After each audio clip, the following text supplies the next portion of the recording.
Segmentasi dan market-driven strategi. Segmentasi itu seperangkat keputusan dan tindakan manajerial yang menentukan kinerja organisasi dalam jangka panjang.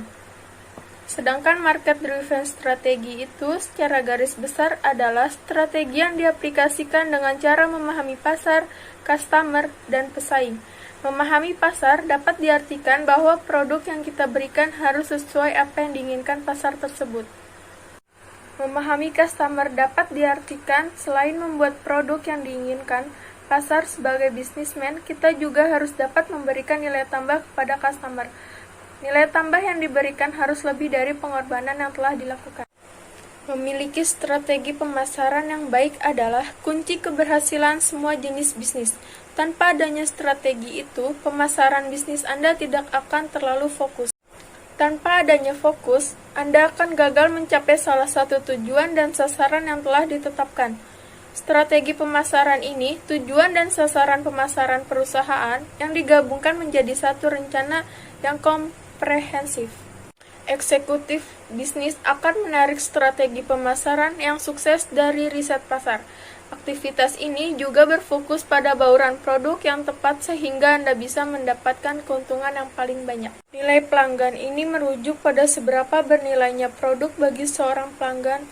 Itu mewakili selisih antara manfaat yang dirasakan dengan biaya yang dikeluarkan untuk mendapatkan manfaat dari sebuah produk.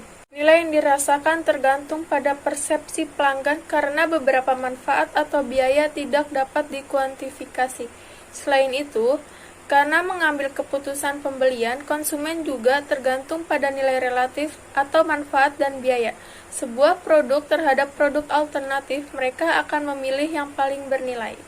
Customer profitability yaitu suatu arus pendapatan yang diterima perusahaan dari aktivitas penjualan, di mana pendapatan lebih besar dari biaya-biaya yang telah dikeluarkan dalam menawarkan, menjual, dan melayani pelanggannya. Nilai pemegang saham itu adalah pengembalian yang diperoleh dari membeli saham di perusahaan tersebut. Pengembalian ini berasal dari dua sumber, satu kenaikan nilai saham perusahaan dan dua pembayaran dividen. Nilai pemegang saham seringkali dikaitkan dengan pendekatan untuk bisnis, di mana perusahaan menempatkan maksimalisasi nilai pemegang saham ini sebagai prioritas utama di atas tujuan bisnis lain. Nilai pasar adalah suatu nilai yang menggambarkan besaran nilai aset atau surat berharga pada suatu perusahaan. Nilai pasar ini juga sering disebut dengan kapitalisasi pasar dari perusahaan publik. Nilai pasar ini bersifat dinamis karena tergantung pada berbagai faktor, dari kondisi operasi fisik hingga iklim ekonomi, hingga dinamika permintaan dan penawaran.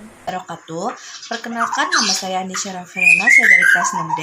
Di sini saya akan menjelaskan tentang poin D, yaitu dampak KMDS. Nah, dampak KMDS ini dibagi dua. Yang pertama itu adalah karakteristik.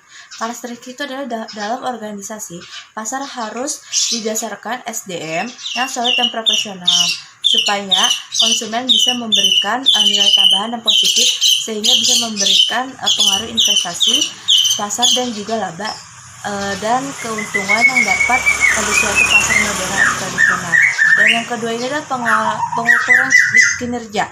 Nah, pengukuran kinerja itu adalah ditolak ukurnya dari kemampuan masing-masing organisasi yang dimiliki kemampuan masing-masing dalam menjalankan proses bisnis dalam perusahaan, dan masing-masing berdampaknya pada laba investasi dan menilai positif konsumen karena penampakan SDM yang memiliki keterampilan yang unggul atau profesional.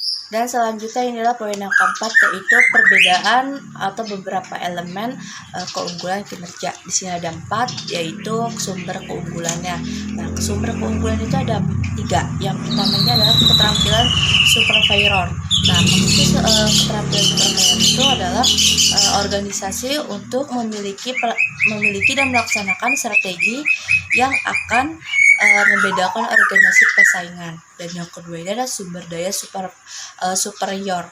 Nah, maksudnya ini adalah kemungkinan pemasukan dimensi keunggulan atau disebutnya contohnya itu adalah jaringan kinerja distribusi yang besar, kemampuan produksi keunggulan berdasarkan. Dan yang ketiga ini adalah pengadilan supervisor mencukupi kemampuan memantau atau menganalisis proses. Hasil bisnisnya adalah yaitu contohnya pengalihan biaya surveyor, menghemat biaya, dan menganalisis bisnis di mana penilaian dan tindakan manajemen diperlukan.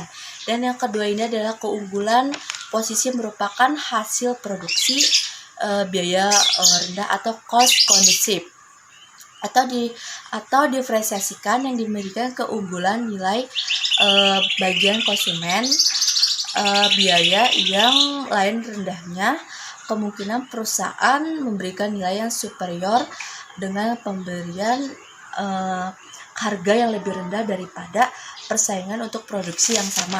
Dan yang ketiga ini adalah presesi akhir terjadinya pada soal produk dirasakan pasar.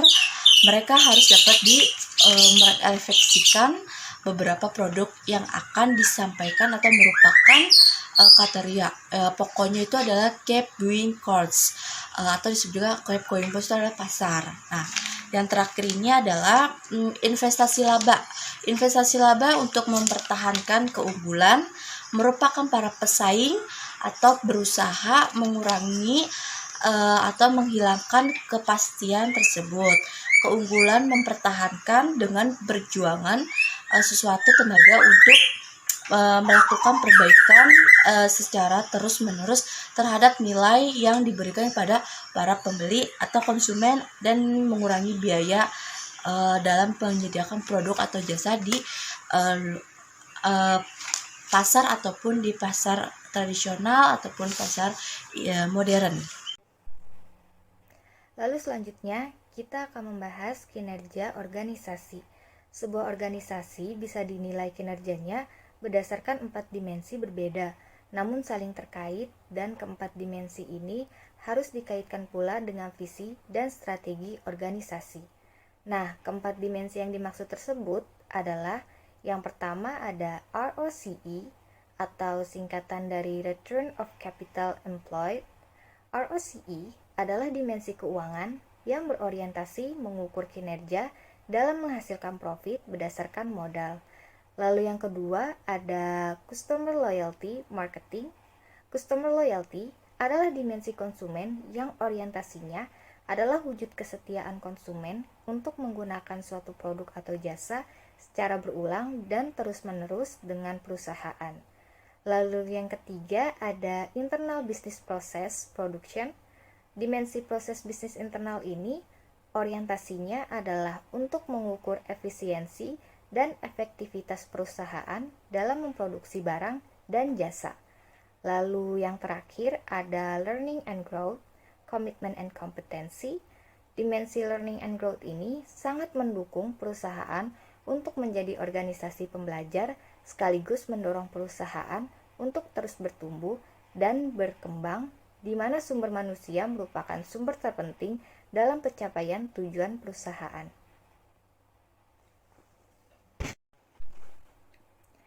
Pembahasan selanjutnya yaitu market oriented. Market oriented adalah budaya bisnis yang sistematik dan komitmen terhadap kreasi yang terus-menerus untuk mewujudkan superior customer value. Karakter dari market oriented itu sendiri yaitu yang pertama ada customer focus. Customer focus ini adalah sebuah strategi yang diterapkan oleh perusahaan agar dapat melayani pelanggan secara lebih baik. Lalu yang kedua ada competitor intelligence. Competitor intelligence ini adalah proses di mana organisasi mengumpulkan informasi tentang kompetitor serta lingkungannya dan mengaplikasikannya untuk meningkatkan kinerja organisasi. Lalu yang terakhir ada cross-functional coordination and involvement.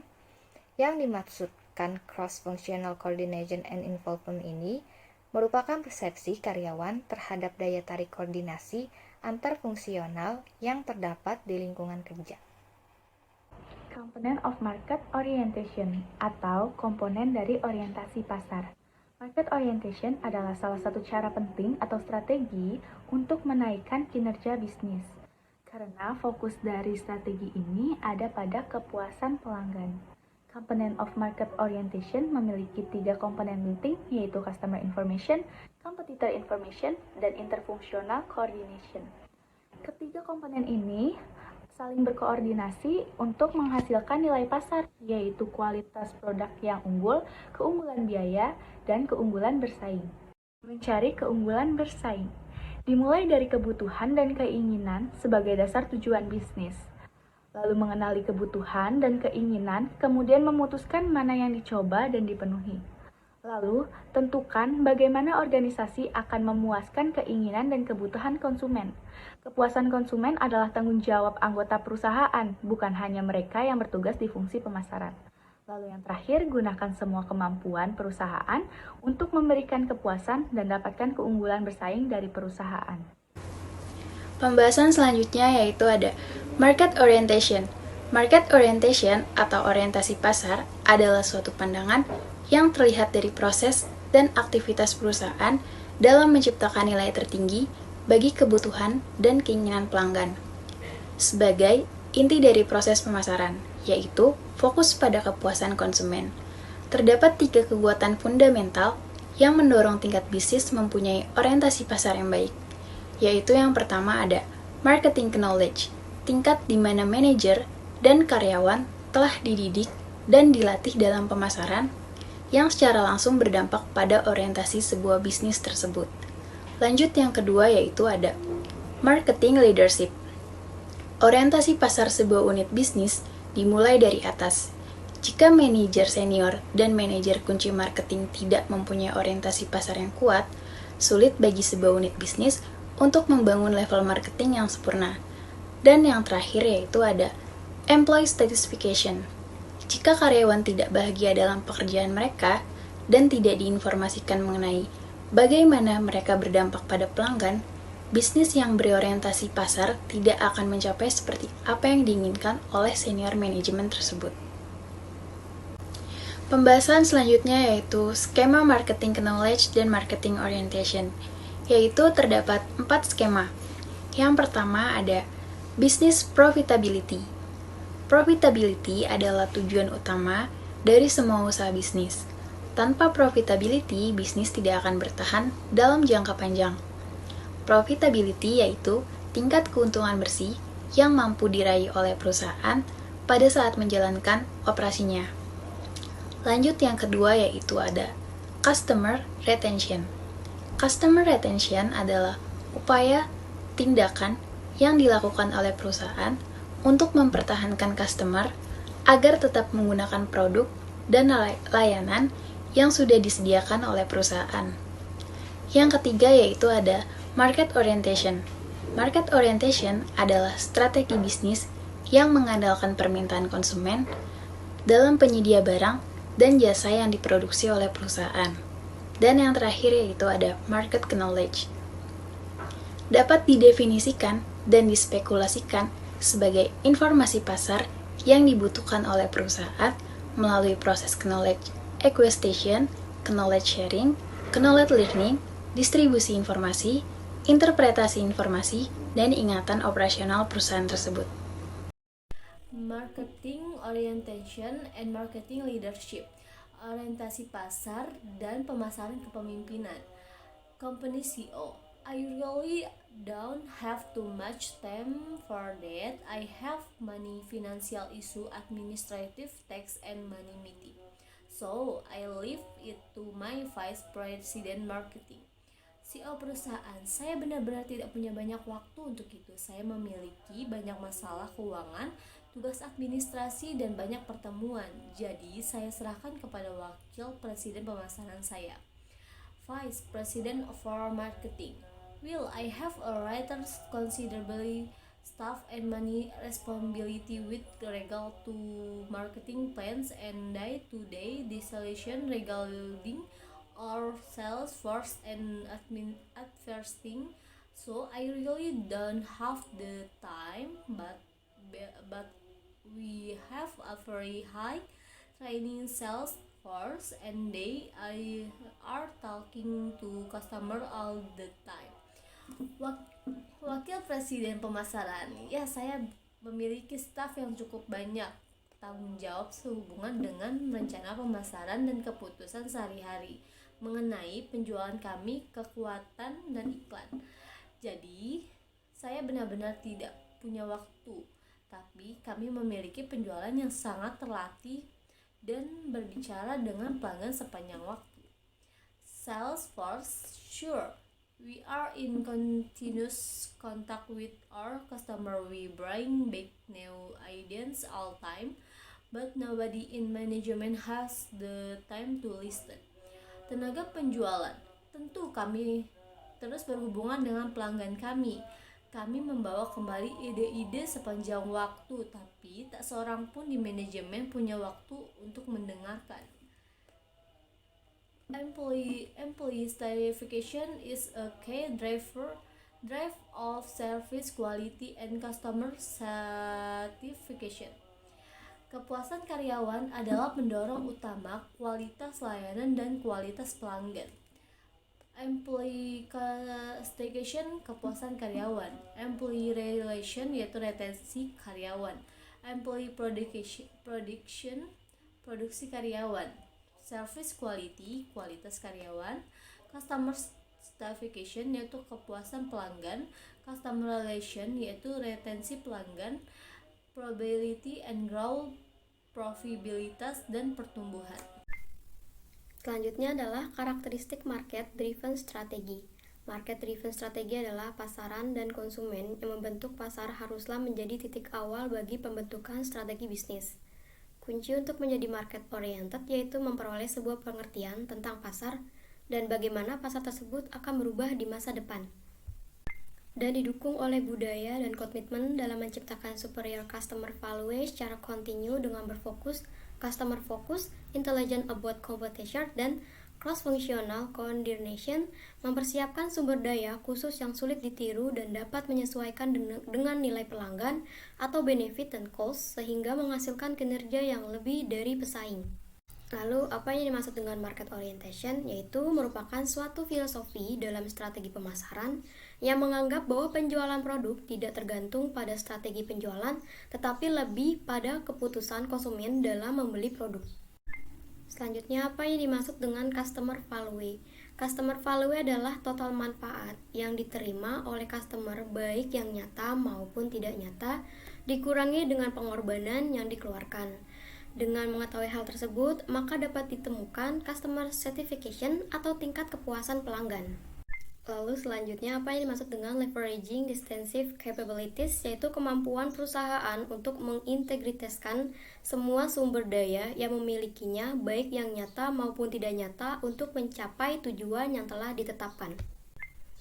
Dan yang terakhir adalah, apa yang dimaksud dengan super performance? Adalah kemampuan seorang untuk melaksanakan segala tugas yang diberikan dan hasilnya sesuai dengan standar yang sudah ditetapkan. Performance atau kinerja ini berkaitan dengan sumber daya manusia di suatu perusahaan. Karakteristik market-driven strategy. Jadi, di bagian ini merupakan strategi yang dilakukan sebuah pasar untuk mencapai kondisi yang diharapkan, yang mana strategi marketingnya menggunakan analisis SWOT. Di sini bisa dilihat kalau S itu atau strength dan W atau weakness yang terdapat human resource atau sumber daya manusia merupakan tokoh utama dalam memahami pasar customer dan pesaing. Lalu yang kedua ada finance atau keuangan. Jika di bagian ini perusahaan mampu mengelola dengan baik, maka kinerja dan fokus perusahaan akan semakin meningkat. Lalu selanjutnya ada production, dan yang terakhir ada R&D atau research and development. Selanjutnya untuk T atau threats dan O untuk opportunity, yang mana terdapat market driven dan market opportunity. Dan jika strategi ini mampu terlaksanakan dengan baik sesuai rencana, maka pasar dan juga capability atau kemampuan dapat berjalan match atau cocok, maka terjadilah performance yang unggul. Dilanjut, di sini terdapat customer value, yaitu customer benefit. Artinya, pelanggan mendapat keuntungan karena ia adalah pelanggan superior yang manfaatnya demi memahami dan memuaskan pelanggan tersebut, namun juga dapat mengurangi biaya pembelian. Yang kedua, ada benefit, yaitu function atau fungsi bertambah menjadi pelayanan guna meningkatkan people atau orang-orang bertambah yang akan membuat image perusahaan bertambah baik. Yang ketiga, ada cost, yaitu moneter, di mana sebuah sistem atau kebijakan perusahaan untuk ikut menciptakan stabilitas rupiah, ditambah emosional dan bertambahnya waktu dan juga psikis. Maka dengan strategi itu, kondisi yang diharapkan pertama bisa diterapkan pada berbagai situasi persaingan yang mendukung atau applicable to multiple competitive situation. Yang kedua, sulit ditiru atau unique research. Dan yang terakhir, melebihi pesaing atau superior to the competition. Maka superior customer value atau pelanggan nilai unggul sama dengan unique benefit low relative cost atau bermanfaatnya biaya relatif rendah. Value creation atau penciptaan nilai, yang dimana terdiri dari pertama ada customer needs atau kebutuhan pelanggan, yang kedua ada customer use situation. Dari kedua tersebut menghasilkan 4 poin. Pertama ada delivery benefit, yaitu keuntungan pengiriman. Kedua, customer satisfaction atau kepuasan pelanggan. Yang ketiga, ada cost of purchase, yaitu biaya pembelian. Yang keempat, ada desired benefit, yaitu benefit yang diinginkan. Dari poin-poin tersebut, menghasilkan penciptaan nilai. Strategi bisnis yang berorientasi konsumen. Ada 5. Yang pertama, menanamkan nilai dan kepercayaan untuk berorientasi pada konsumen yang didukung oleh manajemen puncak. Yang kedua, memadukan orientasi pasar dan konsumen ke dalam proses perencanaan strategis. Yang ketiga, ada menciptakan manajemen pemasaradanan dan mengembangkan program yang kuat. Yang keempat, menciptakan pasar pengukuran kinerja dan dasar pasar. Yang kelima, ada mengembangkan komitmen kepada konsumen di seluruh internal organisasi.